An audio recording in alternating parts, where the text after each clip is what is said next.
Just we're here at the Zinc trade. Good after plate video here. That's pretty good.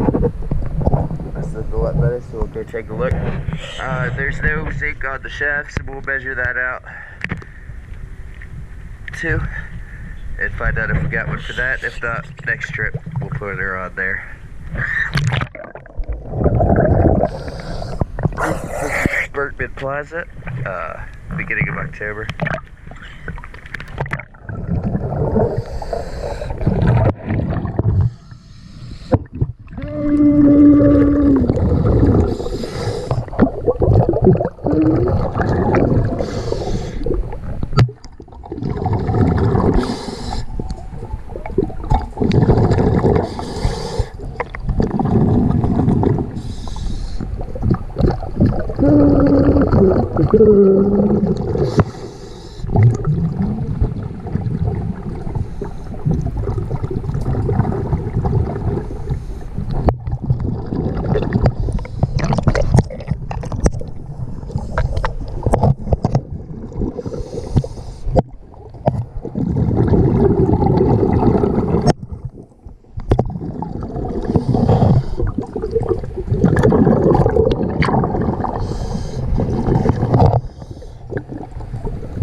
Get the pedal wheel real good. Working again. I can spin it with my bubbles.